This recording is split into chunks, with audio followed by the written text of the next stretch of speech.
Salut les anticonformistes, c'est JB et bienvenue sur Libéry, le podcast des podcasteurs. Aujourd'hui, on se retrouve dans un nouveau podcast pour parler de la façon de relativiser les choses et comment grâce à l'espace. Qu'est-ce que j'entends par l'espace ? J'entends tout simplement l'espace au sens propre du terme, c'est-à-dire la Terre, notre système solaire, l'univers, etc. etc. Pourquoi je pense à ça et pourquoi je vais utiliser ça pour relativiser beaucoup de choses ? C'est parce que le week-end dernier, je suis allé à la Cité de l'Espace, parce que j'habite à Toulouse, donc la Cité de l'Espace c'est un peu la grande attraction de Toulouse si tu veux. Il y a donc c'est un espèce de musée, mais ça serait un peu péjoratif de l'appeler comme ça, mais un musée moderne on va dire sur l'espace comme son nom l'indique. Et c'est vraiment intéressant. Si tu n'y es jamais allé, je t'invite vraiment à y aller, et si t'es toulousain encore plus, et si un jour t'es de passage à Toulouse, je t'invite vraiment à y aller, même si l'espace n'est pas forcément quelque chose qui t'intéresse de prime abord et que c'est vraiment ta passion. Moi ça l'est pas non plus, mais si t'es un peu curieux et que t'as envie d'apprendre des choses, je pense que ça peut vraiment être cool, et ça te permet aussi de relativiser beaucoup de choses comme je vais t'en parler dans ce podcast.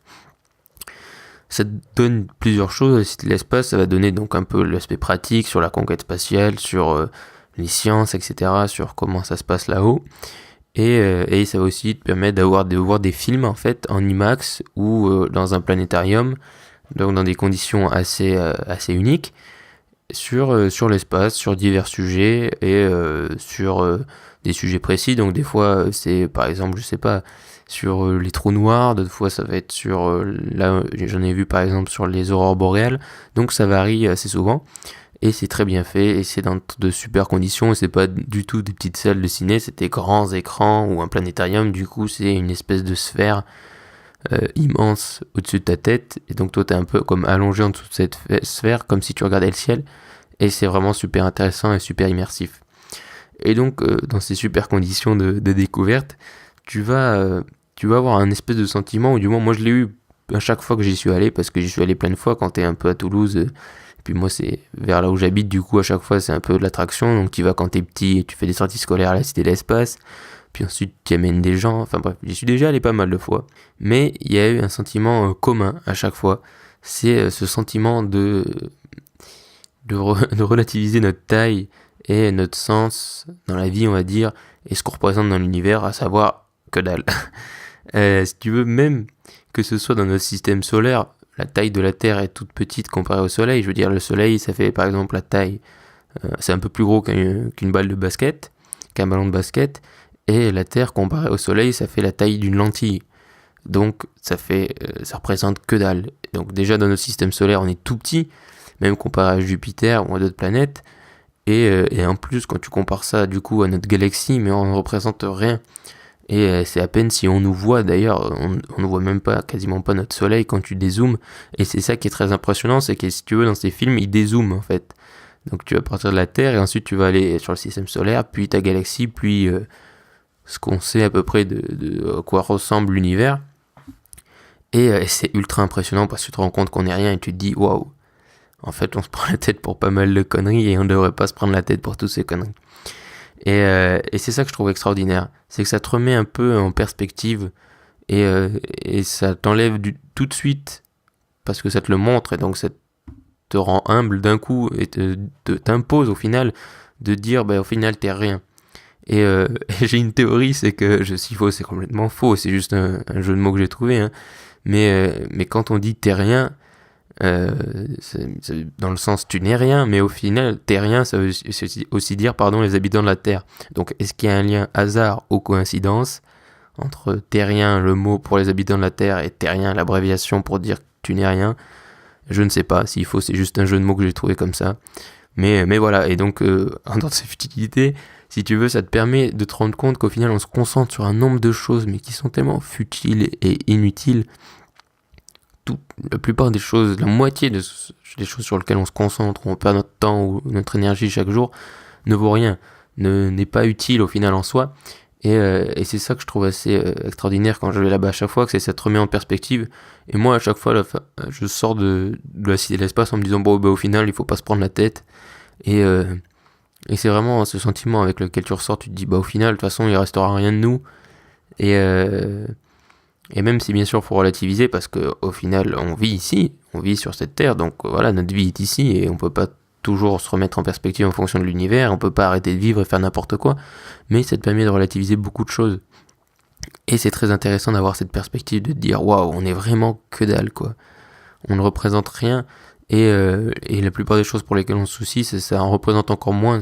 Et tous nos objets, par exemple, tous les trucs auxquels on est attaché, nos possessions et tout ça, ça représente que dalle. Déjà que nous, humains, on représente rien, alors imagine, nos possessions représentent encore moins. Et c'est là que tu te rends compte qu'au final, il faut pas se prendre la tête pour plein de choses et que même si on fait des projets que ça échoue, ben c'est pas grave.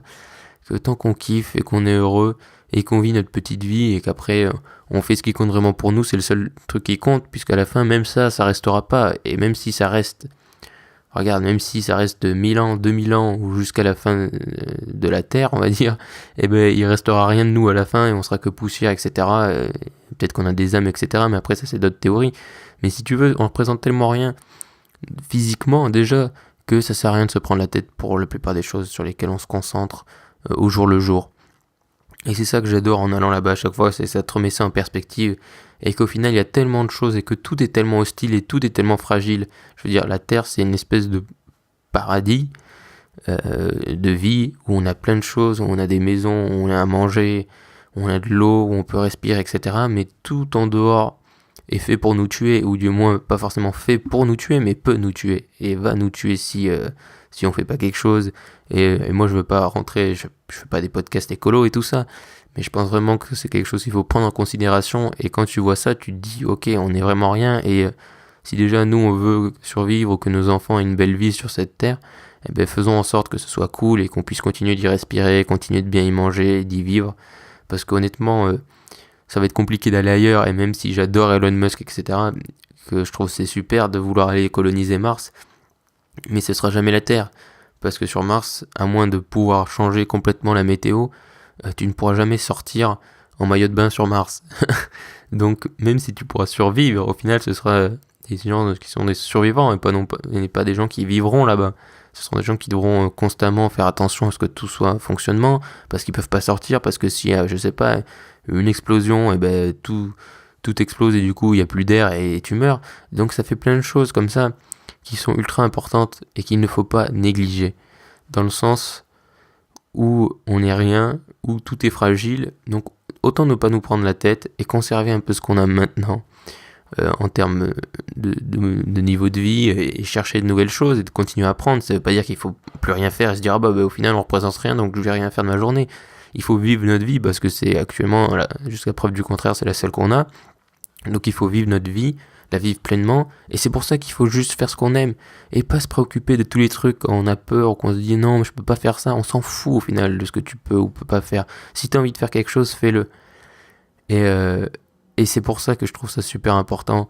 Et voilà, j'avais vraiment envie de le partager avec toi, parce que vu que à chaque fois que j'y allais et que j'y vais, la Cité de l'Espace, j'ai ce sentiment, et que maintenant j'avais envie de faire le lien un peu avec ce côté développement personnel, de faire ce que tu aimes, et ça pour moi c'est pas du développement personnel, c'est juste un peu un but dans la vie. Voilà, te prends pas la tête quoi, on est rien, on est même pas, dis-toi que voilà, la Terre représente un grain de poussière, même pas un grain de poussière à l'échelle de l'univers, et que nous, on vit sur ce grain de poussière, donc on est encore plus petit qu'un grain de poussière, on n'est même pas un microbe, on représente rien. Donc autant pas se prendre la tête et tous les trucs sur lesquels on perd du temps, où on débat, où on s'énerve, etc. Ça vaut rien. Donc autant vivre une vie cool, faire ce qu'on aime. Et voilà, au final, la vie des autres et tout ça, ne t'en préoccupe pas, ça ne compte pas. La seule chose qui compte, c'est que tu sois heureux sur cette terre, dans cet univers, c'est la seule chose qui compte. Et un autre truc du coup dont je voudrais te parler pour conclure ce podcast, c'est de parler d'une personnalité.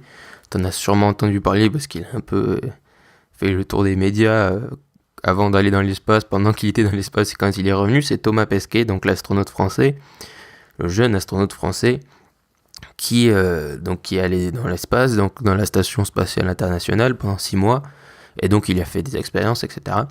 Et si tu veux, beaucoup de gens en ont parlé, et pourquoi moi ce mec me fascine, il me fascine pour plusieurs choses. déjà par sa jeunesse et par ses idées, etc. Je trouve que c'est vraiment quelqu'un de super intéressant, qui est très intelligent, et honnêtement, voilà, il est ultra intelligent, mais qui est ultra humble aussi en même temps. Et je trouve ça très fort, cette personnalité qu'il a. Et aussi ce second degré, enfin ce recul et tout ça qu'il a sur tous ces sujets. Et je pense vraiment que ça doit être une expérience unique de vivre 6 mois dans l'espace, et qu'il faut avoir un sacré mental pour revenir comme ça, entre guillemets, sur Terre ensuite. Et je voudrais partager du coup une de mes lectures, donc qui est pas du tout un livre de développement personnel, mais qui, je pense, est très intéressant à lire. C'est la BD du coup sur, on va dire, son histoire sur les 6 mois qu'il a passé dans l'espace. Donc le nom de la BD, c'est Dans la combi de Thomas Pesquet, et c'est super, c'est vraiment passionnant. Je l'ai lu en 2 secondes, pourtant c'est une grosse BD, enfin c'est plus gros qu'un truc Astérix en tout cas par exemple, et c'est vraiment passionnant, c'est très très bien écrit, c'est très marrant, et c'est vraiment en fait ça t'explique vraiment comment ils vivent là-haut, et d'une façon ultra fun, et vraiment c'est à mourir de rire, et tu te rends compte de beaucoup de choses, notamment que c'est très difficile de vivre dans l'espace, même si tu le sais déjà, c'est toujours bien de revoir ces classiques entre guillemets. Et du coup, voilà, je te la conseille vraiment cette lecture. Et un truc important aussi qui matérialise ce Thomas Pesquet, c'est le fait, et il le dit d'ailleurs, de réaliser ses rêves. Que lui, son rêve de gosse, c'était d'être astronaute, et qu'il a fait à peu près tout ce qu'il pouvait pour devenir astronaute, mais c'est un peu un enchaînement de choses. C'est-à-dire que il est devenu ingénieur, enfin il a fait un parcours, mais il sait pas forcément. C'était un rêve qui chassait, entre guillemets. Et c'est assez extraordinaire, je veux dire, son parcours, il a fait plein de choses, il a été ingénieur, ensuite il a fait différents trucs pour être devenir pilote à Air France, puis ensuite il a passé les concours donc, pour être donc astronaute européen, parce qu'au final c'est l'Europe que tu représentes, c'est l'agence spatiale européenne, donc il a fait un concours, et il a été sélectionné parmi 10 000 personnes. Et je trouve ça absolument fascinant. Il y a 1 par 10 000, et j'imagine bien que sur tous ces 10 000, ils voulaient à peu près tous être astronautes, puisqu'ils ont tous postulé, mais que c'est lui qui avait non seulement le plus de compétences, mais aussi sûrement le meilleur caractère, la meilleure personnalité, et c'est compréhensible quand tu le vois et tout ça. J'aimerais vraiment beaucoup le rencontrer. C'est quelqu'un qui a l'air vraiment ultra inspirant, ultra posé, et je trouve que son parcours et ses idées sont super. Il en parle aussi beaucoup du fait qu'on n'est rien, et qu'on est sur notre petite terre bleue, et que quand tu la vois de l'espace, tu te rends compte que c'est juste une boule au milieu du néant et au milieu du vide. Donc je trouve ça super intéressant, et donc je t'invite vraiment à lire cette BD. Donc tu peux la louer, enfin voilà, après je sais pas si t'aimes les BD, mais elle se lit très vite. Donc voilà, Dans la combi de Thomas Pesquet, c'est une BD sur ses 6 mois dans l'espace, et même un peu avant, sur l'entraînement et tout le parcours qu'il a dû avoir avant pour pouvoir devenir astronaute, et je trouve ça passionnant. Donc du coup, pour conclure ce podcast, j'aimerais rappeler que nous ne sommes rien, que nous ne représentons rien physiquement dans cet immense univers. Donc autant ne pas se prendre la tête avec toutes ces questions, toutes ces peurs. Si tu as envie de faire quelque chose, ne te pose plus de questions, juste fais-le. Si tu ne fais pas ce que tu aimes aujourd'hui, juste quitte-le et fais-le. Je sais, ça peut paraître fou, mais franchement, quand tu vois qu'on représente rien, pourquoi tu veux faire pendant 40 ans un boulot qui te plaît pas ? Arrête, fais-le, fais quelque chose que t'aimes vraiment, et c'est tout, et c'est la seule chose qui compte vraiment. Fais ce que tu aimes, c'est le plus important. Merci d'avoir écouté cet épisode. Si tu m'écoutes sur SoundCloud, dis-moi ce que tu as préféré de cet épisode en commentaire, et abonne-toi. Sinon, si tu m'écoutes sur Apple Podcast, je t'invite également à t'abonner et à me laisser un avis, c'est ce qui aide le plus ce podcast. Je te remercie. Et surtout, reste optimiste.